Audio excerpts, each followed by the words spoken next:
Hello, everyone, and welcome to another episode of 1923 Main Street.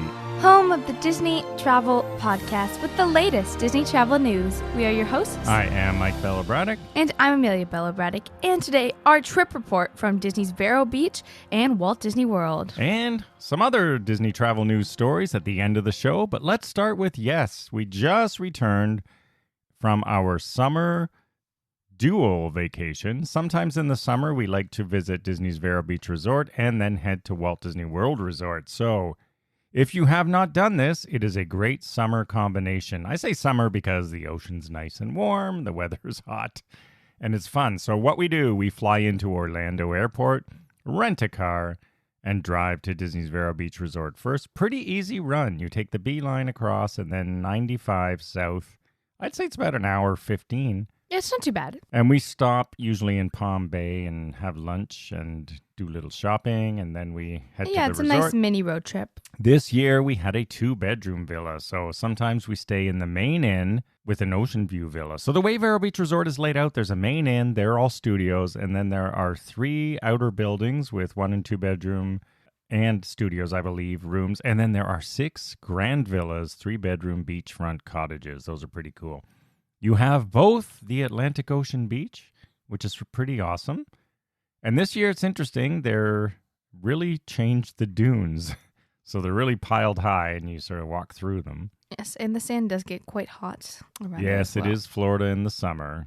And then there is a nice Mickey-shaped pool with one of my favorite water slides of all. It's a pretty fun one. It's shaped like a lighthouse, but when you go down it, you rotate around like a corkscrew, and you do pick up quite a bit of speed eventually. It's pretty fast. They do have slide races where they time you, and lots of fun pool events. So I don't mean to brag, but I have gotten 2nd and 3rd in my respective categories for slide races. Yeah, This hotel is still one of the hidden gems of Disney resorts in Florida. I would say not a lot of people outside of DVC members know about it. You can stay there if you are not a Disney Vacation Club member. And I would say I do prefer it to Hilton Head Resort as well. And in fact, this is where we stayed when we were deciding, should we buy into Disney Vacation Club or not? So we said, let's book a cash room at this one and see what the non-theme park hotels are like. And we loved it right away. It was actually a big part of our decision. Really? I think this was our 10th trip there. I, as a 4-year-old, obviously don't remember the first one. Great resort. It's Disney, but low-key, right? It's beach-style Disney. Cast members are amazing there. Really fun. Warm, welcoming, great campfire show. There is so much to do there. There's a ton of property. Especially for a little bit younger kids, there is a very wide variety of activities. But there are different activities for teenagers, so you get to experience new things as you grow. And lots of good dining around. You will really want to have a car when you're there. On this trip, we did our favorite of Squid Lips in Sebastian. And then also Jalisco, also in Sebastian, if you want Mexican food. The Wind and Waves Grill, we ate there as well. It used to be called Shutters. Now it's Wind and Waves. And it's okay. It's a nice little restaurant on site. Yeah, it's nice. We had breakfast there. It was pretty good. Yep, there's also a bar, the Green Cabin Room, and they have snacks and appetizers and, of course, cocktails. Of course. And there's a cocktail bar by the pool, and you just generally a ton of activities to do. Very different than a Walt Disney World vacation. So the 2-bedroom that we had was pretty nice. You know, it is updated with USB ports, as we'll get to in a minute, and other such things. Oh. Really good. The master has a king bed, and the second room has a queen bed and a pull-out couch. But there are also those pull-outs in the main family room as well. So I think it sleeps 9. Yes, but really more like 5 or 6. Well, it depends if you don't mind. If you're one family of a lot of people and you don't need your own privacy, it's pretty good. 2 bathrooms, which is sometimes 2 bedrooms have 3 bathrooms. But all in all, a great trip. It was super hot this year. And in fact, it barely rained. We can normally count on the afternoon thunder showers. The good thing about Vero Beach is it's similar to Walt Disney World in August or July, really, where you get the afternoon thunderstorm or early evening. But this year, we didn't really get them. And when they do come there, they blow through much quicker than they do at Walt Disney World. Yes. All right, then we moved on. Because overall, Vero Beach is a lot more relaxed than Walt Disney World. So. Yeah, far more relaxed. If you're all considering it, do it. If you have any questions, feel free to reach out to us. As I said, we've been there 10 times now and, really know it quite well. Great cast members, great campfire show at night with s'mores and sing-along and all that sort of fun stuff. Not like the ones at the Walt Disney World campfires, a much more of an event. Yes. Do beware of the no-see-ums, the little bugs. My. Dusk and dawn on the beach and even around the pool, the microscopic biting midges or fleas, whatever they are. They call them no-see-ums. Yeah. But if you get DEET 40% or so, they work pretty well. I think I only got 3 bites this year. Yeah, much less than normal. Yeah, they weren't bad this year. Just be sure to cake on the bug spray. And also, Sebastian Inlet State Park, a short drive north. Well worth the $8 car fee to get into the state park because that beach is awesome. It's a good beach for surfing and it usually boogie has boarding. a lot of. Although this year, the ocean was flat. I'm talking Specifically our week, though. Yeah, I'm talking flat like a lake, like a calm lake. It was, having been on a lake a week prior, it was very so great for very swimming, similar. but not great for boogie boarding or surfing this year for us. But the week before, of course, there was great surf. And then we finish off by driving north and spending our time at Walt Disney World for a week or so. And this was my 104th Walt Disney World vacation, and it was a milestone for you, young Amelia. Yes, this was my 30th. Your Disney 30th Walt Disney World vacation. I should have bought Disneyland Paris merch, but oh well. Lots of experience visiting Walt Disney World since 1971 for me. We did have a few things to talk about, a few issues. So we stayed in a 2-bedroom at Bay Lake Tower. And we noticed a couple things that were lacking. Yeah, and we noticed them because, let's start with, we bought MagicBand Pluses. So let's start with the MagicBand Plus. Do you recommend it? MagicBand Plus, it depends what you're going to do with it. I don't think you need it. I think it's a fun thing to have. It lights up. It's pretty cool. It basically does nothing. If you're going to play the games, it's fun. You know what? I didn't like how those games were. I think they ruin Galaxy's Edge with that big Galaxy's screen Edge was not the best place to put the games, I think. There's a bounty hunter game there, but it just ruins the immersiveness, in my opinion, I think of they should have done Edge. Sorcerers in Magic. So, the bands, they glow and stuff, and they buzz here and there. But really, it's, if you are wondering if you should get it, right now it does nothing. As you know from past episodes, we thought they should have done a smartphone. Now, here's the rub. Bay Lake Tower, for something at Disney's contemporary resort that considers itself contemporary and modern, there are 0 USB ports in the room. So bring a charging blocks or charging stations, because here we bought all these MagicBand Pluses that require charging. And they don't give you a block. They don't just give you the block. USB so thing. I was a little annoyed going, this is hardly a contemporary hotel. So we're sharing a block around the room because you can't use you can use the MagicBand Pluses for basic stuff, getting in the parks, opening your room. But if you want the flashing lights and all the minimal other stuff that they do, you need to charge them. And this hotel has 0, I'm talking no USB ports at all. So bear that in mind if you're going there. And the response from the CMs and management was, yeah, we don't do that anymore. So I'm thinking, I did send guest services a note saying, if you guys think USB ports are going away and you're not supporting them anymore in the rooms, yet you're selling me a $35 MagicBand Plus that requires USB charging and you're not giving me a block, that's not very good customer service, my friends, Disney. That was a little bit of an oversight on their part. Yeah, so I don't know. We buy the stuff to test it out. It's okay. It's fun when the lights flash once. But really, right now, until they add more functionality, it doesn't really do much. Yeah, we waved it in front of the statue and it said a couple of words, one of those golden statues. But honestly, not a huge fan. But let's talk about the rest of the trip. Now, I'm going to talk about Genie Plus this year.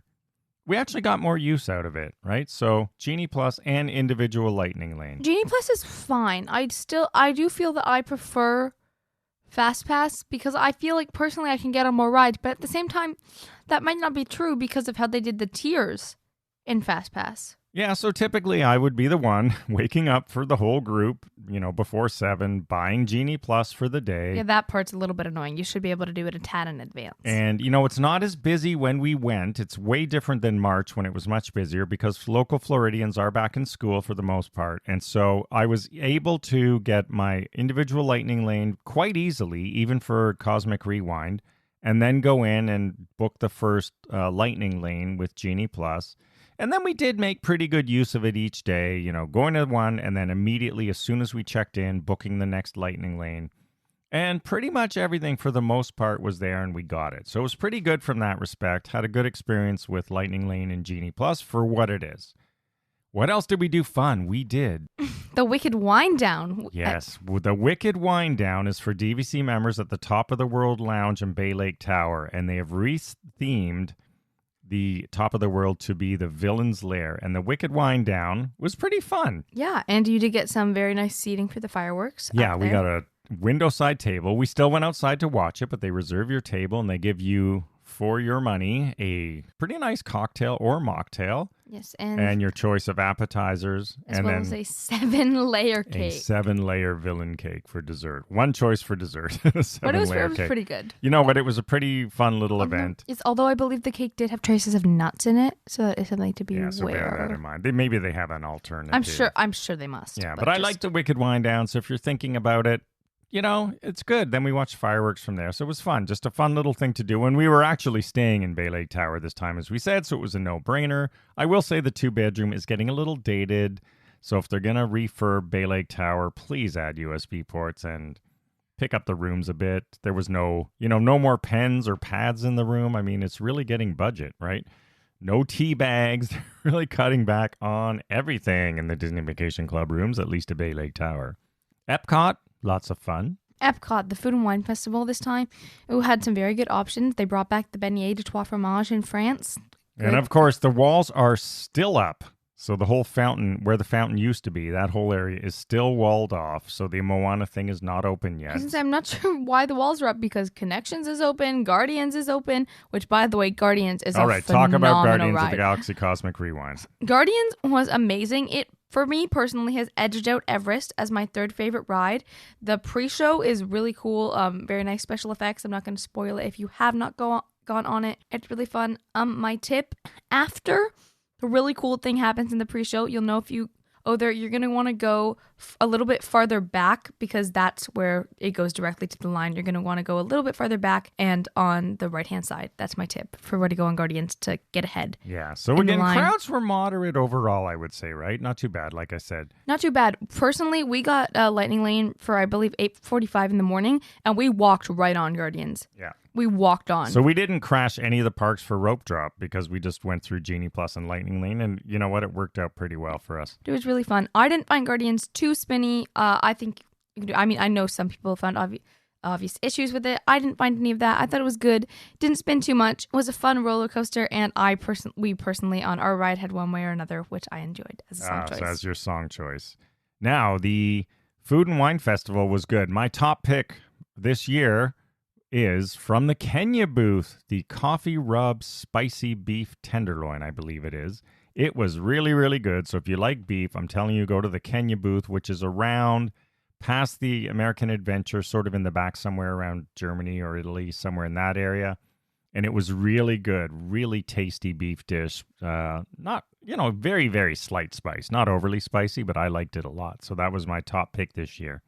My top pick wasn't actually from the Food and Wine Festival. What was your top pick? I just like the Germany Pavilion. I think all of their caramel delights in there are, well, absolute delights. The caramel cream butter bar was absolutely delicious, and the caramel apple is also next on my hit list. Now, one of the downfalls this year for us, as you know, it rains every year in the afternoon, or every summer, yes. I should say. Now, Mickey's Not So Scary Halloween Party. I couldn't believe how unprepared they were for the rain. So let's set the scene. It started pouring like torrential thunderstorm at 6 p.m. The party starts at 7. So we were about to walk over. They're clearing people at 6, though. Yeah, and we waited. So the good news is that at 7 o'clock, the rain stopped. It did not rain again for the whole night. So we had an excellent full 5 hours of Halloween party. So it didn't rain the whole night. However, this is where I was very annoyed. The rain... You'd think it never rained before in Florida before the Halloween party. They were very disorganized. I know, obviously the rain could cause some like abnormalities, but I'm just thinking it's Florida in the summer. Like, really, you should be prepared for the fact that it's going to rain and it's going to storm. And so here's what happened. We check in, I get through, we get our wristbands, which they do right after you tap your MagicBand or card. And I said, do we get our bags here? And they said, no, you'll get your bags at the candy station. So we walk into the park, and the candy stations still aren't up. They're setting them up. Eventually, we see those blow-up lanterns, and we go to 2 or 3 of them, and they're saying, no, you get the candy bags at the front desk. And by now it's 40 minutes of wasting our time. Or at another candy station. They're Yeah. all directing you to a different one. Yeah, everybody's directing us everywhere, and nobody had anything. And by this time, I don't get often that mad at cast members, but when they give no solution, and where I really lost it was when this one cast member said, you can go buy a bag. And I said, you know what? I just paid $100 and whatever to get in here, and you're telling me to go buy a bag to go trick-or-treating because you have no bags ready? And then Amelia's keen eye spotted a senior cast member, some manager, just randomly walking, holding bags. Yeah, so We stopped him, and he actually was quite nice and resolved the issue. I'm sure, because also I've noticed there were quite a few new cast members this time around. Lots of people their first day, so they probably just don't know better. But I feel like they should be more trained. Yeah, you know, in I feel this bad situation. because I try to say I'm not yelling at you, but I am getting angry at you because you're representing, and you they shouldn't be telling me to buy a bag. What I would expect is they saying, you know, yes, sir, either go and get one for free out of the store, or get on a radio and say hi. Don't just send us go here, go there, and every time we go there, they send us somewhere else. So nobody knew anything about the bag. So all I'm saying is, I guarantee you it's rained before a Halloween party before. Yeah, so there is a Why is this state of chaos? Yeah, there is a protocol where if it thunders or lightnings in the area, the cast members aren't allowed to walk around outside, which is fair. That's a safety risk. However, I don't understand why the bags weren't at the entrance. Like, just have them there. Yeah, they should have. That's not. There's no. You're exactly. I don't understand right. why you There's couldn't just have a no box reason of bags at the entrance. A box of bags shouldn't have been there. I get that you have to blow up the candy stuff later, but the bags themselves should have been at the entrance. Anyway. But other than that, it was very good. The fireworks were great. Space Mountain in the Dark was fantastic. Amazing party. Headless Horseman was back. Exactly. Yeah, Parade was good. So all in all, a good night, except still, if you're thinking there's going to be short lines on the popular rides, you're wrong. So we had 40-minute waits for Haunted Mansion, 40-minute wait for Pirates of the Caribbean. So we blew off those. We didn't do them. I will say, if you're staying like a bit later, go during the first parade or during fireworks, because literally Space Mountain was 5 minutes. Yeah, and it was in the dark, so it's awesome. If you've never ridden it, I mean in the complete dark, not like it normally is. They shut every light off. It's like a different ride altogether. And then our final notice from this trip is, we think the restaurant food quality is starting to slip everywhere. In particular, Whispering Canyon, if you're not ordering the skillet, you know, Amelia ordered a steak. I ordered medium rare. And it was blood almost rare. Uncooked. It tasted like blood. Even when it came back, it was not cooked well. My wife's salmon dish, also not cooked well. Grand Floridian Cafe, while we still love it, they used to have really good steak that rivaled, if not exceeded, you know, steak places like the Yachtsman or Le Cellier. It has gone down a little bit. Still a great experience. Yeah. Grand Floridian Cafe was still quite good. Yeah, we'll still go there. I think Whispering Canyon is off our list now. Even the interaction, you know, the fun stuff that it used to be known for just doesn't happen anymore for the last 2 times we've been there. Yeah, it wasn't just a one-server wonder. Yeah, so we are no longer recommending that. But all in all, it was a great vacation at those 2 resorts. So definitely, if you're heading out soon, you're going to have a good time. We do like to complain, but of course it was still filled with Disney magic. It will rain in the afternoon, especially Walt Disney World. But hey, that's the way it goes. And in other news, 3 popular tours coming back to Epcot, Behind the Scenes, the Dive Quest, and the Dolphins. We have more news about these in our show notes. It's the 40th anniversary of Epcot on October 1st, and these are all starting on October 2nd. So check the show notes for more of the latest Disney travel news, and reach out if you have any questions for us about our most recent Walt Disney World and Disney's Vero Beach vacation. And thanks a lot for following along with us here and on social media at 1923 Main Street. And have a magical day. Bye-bye.